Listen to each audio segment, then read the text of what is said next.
On my wedding day, my fiancé's mother did the unthinkable. She humiliated me in front of everyone, creating a deliberate scene to sabotage my marriage. But when her plan failed, and I stood my ground, her face turned red with rage. Then, out of nowhere, she pulled out a spray bottle and unleashed it directly on my face, a spray that left me in unbearable pain. What happened next was shocking, more than I could have ever imagined. It was a moment that changed everything. Hello, my name is Maya, and I am 27 years old. This is the story of how I found love, faced heartbreak, and stood up for myself in ways I never thought I could. At the time, I worked as a graphic designer in Dallas, Texas, balancing long hours at work with dreams of building a bright future. I met Ryan, a 29-year-old project manager, at a small cafe I frequented during my lunch breaks. One sunny afternoon, I was juggling a tray with my coffee and a sandwich when I accidentally bumped into him, spilling my drink on his shirt. "I'm so sorry," I said, utterly mortified. He laughed, his voice warm and kind. "It's okay. Maybe the shirt needed a little excitement." We ended up sitting at the same table, sharing a laugh about the incident. What started as a casual conversation turned into an hour-long chat about our jobs, our dreams, and even our love for hiking. Ryan was charming, intelligent, and had a kindness in his eyes that made me feel at ease. After that day, Ryan kept returning to the cafe at the same time, hoping to run into me again. Eventually, he asked me out, and I agreed, feeling butterflies in my stomach. Our first date was a casual dinner, but it was perfect. Over the next few months, our bond grew stronger.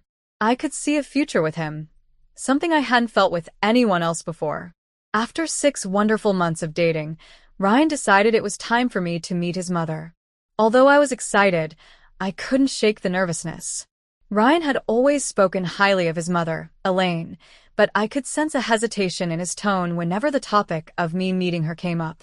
The day finally arrived, and we drove to her house in a quiet, upscale neighborhood in Houston, Texas. As we pulled up to the driveway, I took a deep breath, smoothing my dress and mentally preparing myself. Elaine greeted us at the door, her sharp, discerning eyes scanning me from head to toe. She was an elegant woman in her mid-50s, with perfectly styled hair and a demeanor that exuded authority. Her polite smile didn't quite reach her eyes. "So you're Maya," she said, her voice cool and measured. "Ryan's mentioned you briefly." I smiled nervously and extended my hand. "It's nice to meet you, Mrs. Carter." Her handshake was firm but distant. "Please call me Elaine." The rest of the visit was a delicate balancing act. Elaine asked me several pointed questions about my job and my family, each one laced with subtle judgment. When I told her about my work as a graphic designer, she raised an eyebrow. A creative field," she said. "Not exactly stable, though, is it?" I felt my cheeks flush, but managed to respond calmly. "It's something I'm passionate about, and I've worked hard to build my career." Ryan noticed the tension and tried to steer the conversation toward lighter topics, but Elaine's disapproval was unmistakable. By the time we left, I felt drained and disheartened. "She doesn't like me," I told Ryan as we drove away. "She just needs time," he reassured me. "She'll come around once she gets to know you." Despite the rocky start with Elaine, my relationship with Ryan continued to flourish. Over the next few months, we spent more time together, and he became even more certain about taking the next step, marriage. However, Elaine's disapproval was a constant shadow over our happiness. Ryan eventually decided to have a serious conversation with his mother. One evening, after dinner at her home, he brought up his intentions to propose to me. "Mom," he began, his tone calm but firm, "I need to talk to you about Maya. I love her, and I've decided to ask her to marry me." Elaine's expression tightened. "Ryan, don't be hasty. Marriage is a serious commitment, and frankly, I don't think Maya is the right fit for this family." "Mom," Ryan said, his voice rising slightly, "you've barely given her a chance. She's intelligent, hardworking, and kind. You haven't even tried to get to know her." Elaine sighed, placing her fork down. "Ryan, I only want what's best for you. Marriage isn't just about love. It's about compatibility, lifestyle, background, values. Maya may be a nice girl, but she doesn't come from the same standing as us. Ryan stood his ground. I don't care about any of that. I care about who she is as a person, and she makes me happy. Isn't that what you want for me? Elaine looked at him for a long moment before reluctantly nodding. If this is what you've decided, I won't stand in your way, she said, though her tone was far from enthusiastic. But don't expect me to pretend I approve. Ryan knew this wasn't ideal, but it was the best he could get from her for now. He proposed to me the following weekend in the most beautiful and heartfelt way, and I said yes, without hesitation. I was overjoyed, but I couldn't ignore the lingering tension with Elaine. The day of our wedding was a beautiful spring morning in Austin, Texas, and I was filled with excitement and nervous anticipation. The ceremony venue was elegantly decorated, with flowers lining the aisle and soft music playing in the background. Ryan and I had chosen an intimate gathering of close family and friends to celebrate our love. As I got ready in the bridal suite, Elaine's presence weighed on my mind. Despite her initial reluctance, she had agreed to attend the wedding.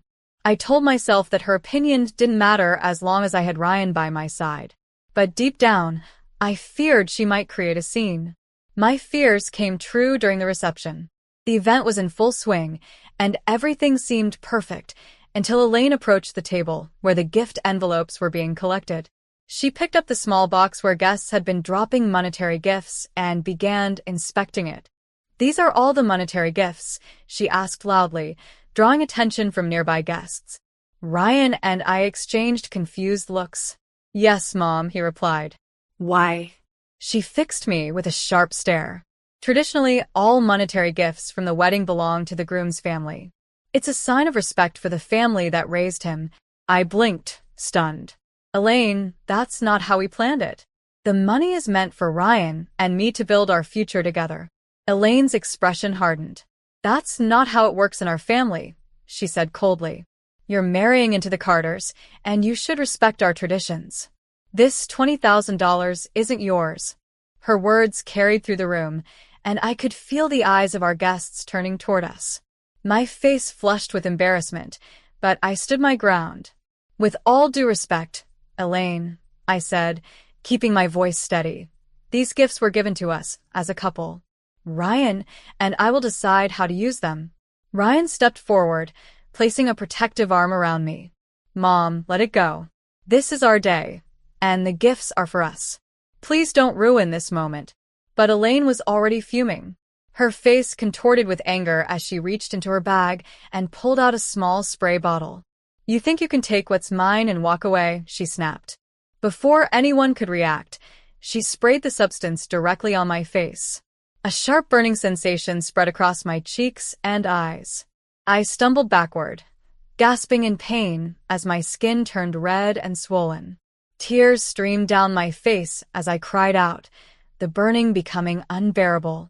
Ryan caught me before I could fall. "Maya," he shouted, panic and fury in his voice. "What the hell is wrong with you, Mom?" Elaine stood frozen, the spray bottle still in her hand, as gasps and murmurs filled the room. Guests rushed forward to help, but Ryan was already guiding me toward the exit. "This isn't over," Ryan said to his mother, his voice cold with anger. "You'll pay for this." Ryan rushed me to the nearest hospital, my face still burning from the spray. Tears streamed down my cheeks, and the swelling made it difficult to see clearly. I clung to his arm, my heart pounding from pain and shock. When we arrived at the hospital, the staff immediately attended to me. A nurse gently cleaned my face and applied a soothing ointment while the doctor examined the reaction. "You're experiencing a severe allergic reaction to whatever substance was sprayed on your face," the doctor explained. "We'll give you medication to reduce the swelling and manage the pain, but you'll need to rest for a few days." Ryan sat beside me, holding my hand tightly, his face a mixture of anger and worry. "Who would do this to you, Maya?" the doctor asked. "My mother-in-law," I replied, my voice hoarse. She sprayed something on my face during our wedding reception." The doctor's expression darkened. "You should report this to the authorities. This isn't just assault, it's outright cruelty." Ryan nodded firmly. "Don't worry. She won't get away with this. After ensuring I was stable, Ryan stepped out of the room to make a call. When he returned, his expression was grim but resolute. "The police are on their way," he said. "Mom has crossed a line, and she needs to be held accountable." Later that evening, 2 police officers arrived at the hospital to take my statement.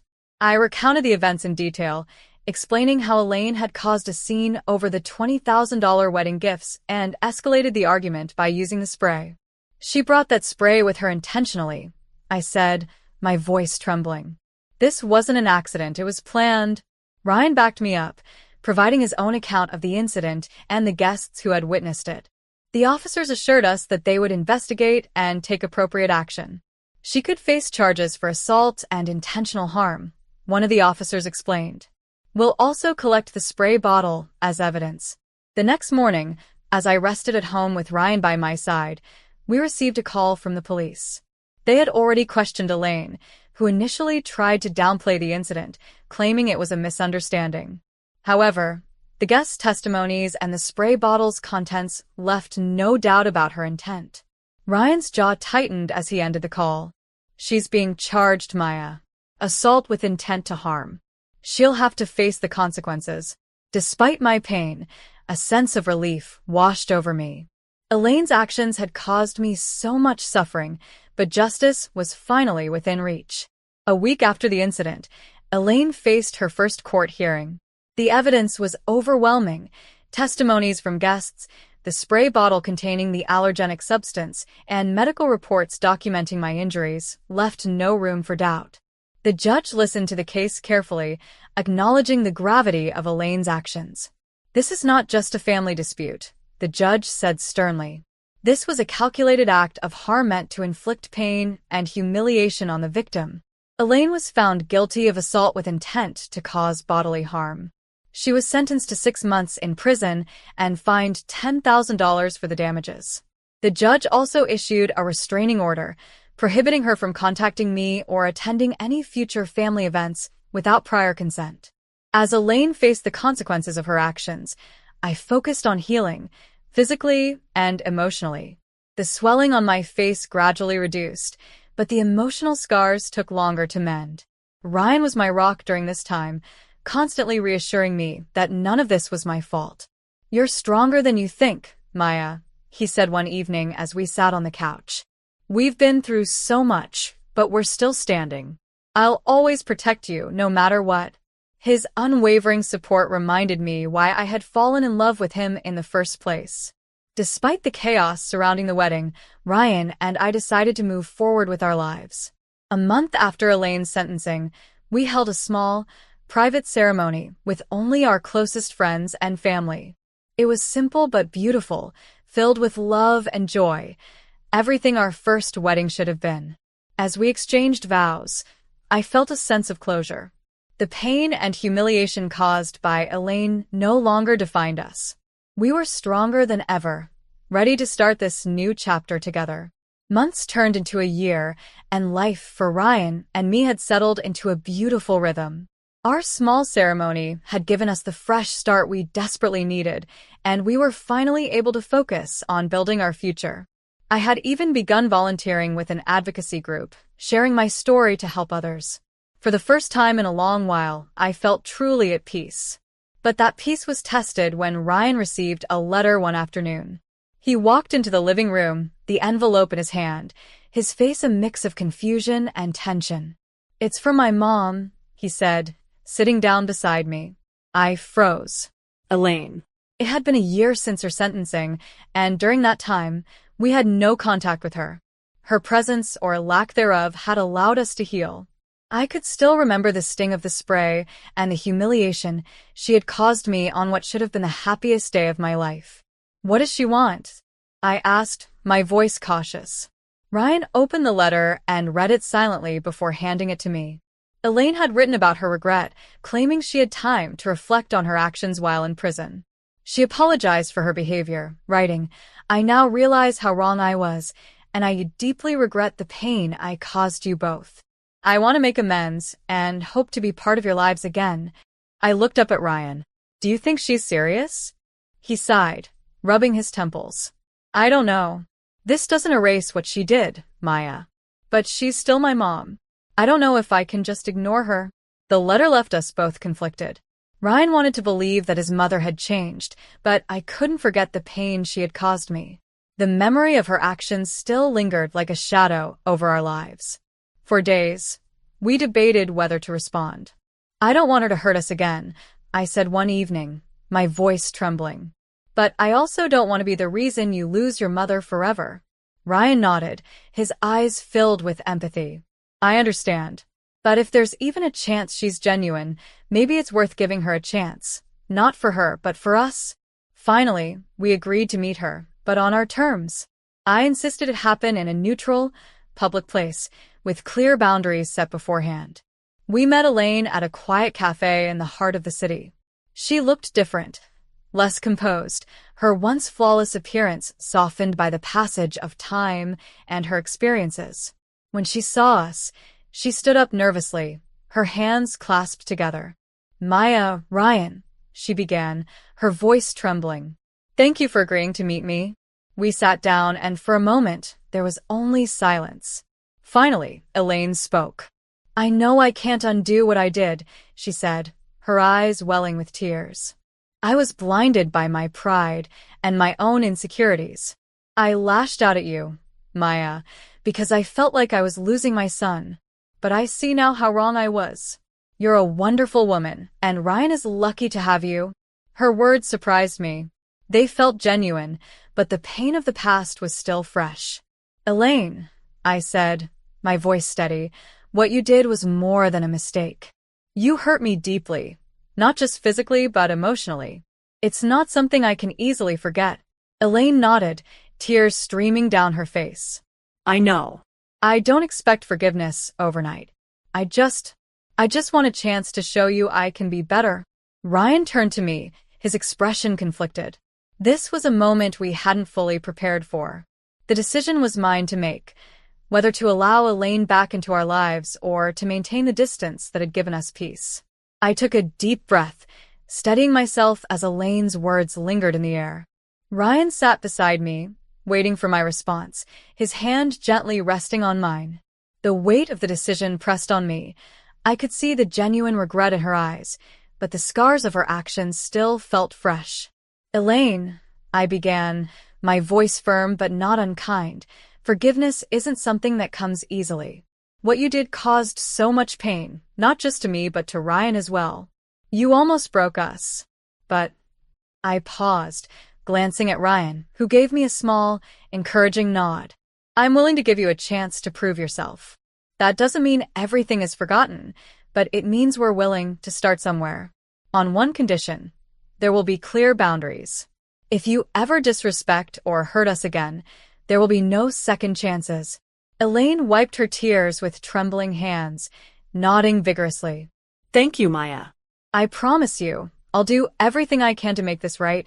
The first few months after the meeting were cautious but hopeful. Elaine respected our boundaries, keeping her interactions with us light and infrequent. She wrote letters of apology, not just to me but also to Ryan, acknowledging how her actions had hurt him as well.